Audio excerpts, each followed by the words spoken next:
Go ahead. The Queen of Katwe.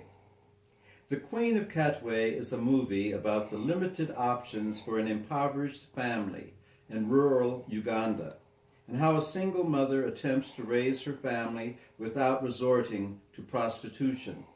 She watches as her older daughter is ensnared by a smooth-talking dandy riding a motorbike. She gets pregnant, but her erstwhile suitor loses interest in her and leaves. The younger daughter aggressively fights for her life to avoid the pitfalls of village life for females without skills. This brings her to the attention of the hero in the story. He is a dedicated husband and family man who works with troubled children, introducing them to the game of chess. Our heroine must clean up her act, literally. She is dirty and smelly, but she catches on to the game. She likes the fact that in chess, the little pawn can become a queen, and she succeeds beyond the expectations of her coach and mentor. In fact, she can see 8 moves ahead, which is phenomenal, and she begins to win tournaments. As she progresses over time, she wants to become a grand master, but that requires money, further education, and books and fees, which her family cannot afford. So nothing succeeds like success. She becomes the Queen of Katwe when the Ugandan team wins the international tournament, traveling to Russia to play the required number of games to qualify as the Grand Master. The chess game is a metaphor for life, and it teaches her that despite the odds, she can achieve anything she sets her mind to. But that creates trouble at home with her mother, who notices that her daughter no longer does the chores that are expected of young girls in the village. With the help of her coach, she manages to placate her mother, crowning her achievement by buying her a house and winning a scholarship to attend school. Oh, I had my own ideas about what I wanted to have you talk about. However, your knowledge and interest is so widespread that I was having a difficult time coming up with a specific question. I have read things that you have written about our motherland and things that you have collected, articles and stories that you have collected. You are more than just a Denver historian. You are a world, I don't know what the word is, but for someone who is spread out all over and have bits and pieces of knowledge of people in various places. I find that article, I'm hearing it for the first time, Mm-hmm. so it's a little bit difficult for me to come up with the right words to ask you about that. Maybe you will talk a little more about it later on. But my specific question was, initially, the fact that you have such strong, deep roots in Colorado, in Denver, it seems to me that there is some history that should be preserved, and you are the one to do it. Just recently, when you told me about the artist, I can't. Vernon Rolette. Vernon Rolette. And I'm saying he was such a versatile person with still roots in Denver, and yet I suspect there are many folks that I've never heard of it.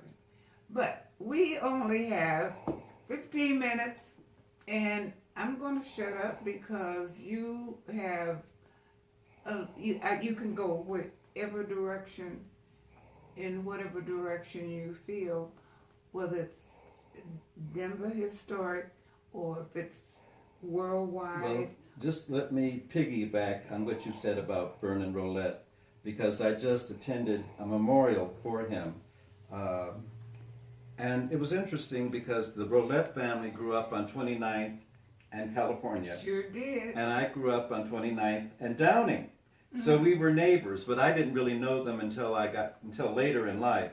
But after I started speaking about the neighborhood that we grew up in, the pastor of the church asked everybody that graduated from Manual High School to stand. More than half of the congregation, or those people attending the service, were from Manual High School. I went to East. So a lot of people didn't know me, except through my poetry and some other things I've done in the community, church work and things like that. But most of those people I don't know personally. And, of course, I knew Vernon because he was an artist. I remember him when he competed in the Battle of the Quartets. He was in a group called the Temptations. Oh my. And his group won. He was a couple of years older than me. Mm-hmm. One other thing that I remembered about Vernon was he lived on 24th near Gilpin. And I passed by his house one day, and he wanted me to see his latest piece of art that he had drawn. And it was a picture of the crucifixion. And it was beautiful pastel colors, and it didn't look like what I would imagine a crucifixion picture to look like. I was expecting clouds and darkness, and passion. I said, it looks like somebody decided it was a good day to crucify somebody. Well, he didn't appreciate my critique, which I well understand, but it was a beautiful picture. But that was enough about Vernon. But yeah, I didn't go to Manual, though my parents went to Manual. My siblings went to Manual. My ex-wife, who recently passed away, she went to Cathedral, and I went to East. And being a minority among other minorities, there were just so few of us, that we were very isolated on a little island, you might even say. Her being from Cathedral High School and my being from East High School back in 1958 and 59. Right. Oh, that is wonderful. And I remember the Rolette family as well, but we're going to go on. I'd like to skip over to the continent. I remember you giving me articles about written by Africans about their country, and I would like, if whatever you can recall about, I think Ghana was one of the countries that you did a great deal of exploration, and maybe, and so many of us, according to the knowledge and information that we had, were gathered on the west coast of Africa, which included the land that is now Ghana. So I feel some kind of a connection, and of course I've been told that I look like the Senegalese, and when the president of Senegal was named Wade, which was the family name on my mother's side, I felt maybe I should go to Senegal, and I might meet some of my relatives. So I've always been interested, even though I've never traveled that far. But what would you like to impart as far as, maybe some basic information or basic connections that we may want to have, or wish we had with the motherland? Well, okay, I will just piggyback off of the Queen of Katwe. and that was in Uganda. And this was like 2007, say through 2015. Very contemporary setting, and it was still impoverished. And as maybe West Africa, that was East Africa. West Africa was not as impoverished, what I could see, as I saw in this movie on Uganda. And it's probably a traditional agricultural culture, although it's interesting because I saw stacks and stacks and stacks of wood. And I don't know if they were using that wood for kindling, but that was a main feature of their economy. In the marketplace, use these huge stacks of wood, and then selling vegetables. If the Queen of Katwe had not become a chess champion, she would have been with her mother and the other ladies selling vegetables in the market. But she had outgrown the culture. After she had been exposed to the world, she didn't want to go back to that way of life again. She tried it. She made the best of a bad situation, but she had seen too much to go back. Yes. Well, I think that is sort of normal. Most people who have traveled, say for instance, in my generation, have traveled to America, find that there's a lot more opportunities here, they think, or it seems, and many of them want to come here. So I can understand people's migration and their movement. And I remember reading something about the emphasis on fishing in those coastal areas of West Africa. And well, speaking of fishing, I had an opportunity to go to Maserati Fish in Liberia, which was owned by Stephen Talbert. Stephen Talbert at that time was the brother of the mayor, of the president of Liberia. My host, who was the president of the Bank of Development and Industrialization, Clarence Parker, arranged for me to go out in his chauffeur-driven limousine to see this fish packing company. And when I arrived, there was a group of men lined up along the fence. Stephen Talbert had exclusive rights to fish in the Atlantic Ocean, bordering Liberia. And when I arrived, they thought I was one of them. They said, "Oh, no, I'm Mr. Parker's friend." And so, of course, he realized that, I was not a poacher. That so much history. One of the things that I would hope that I can accomplish with now that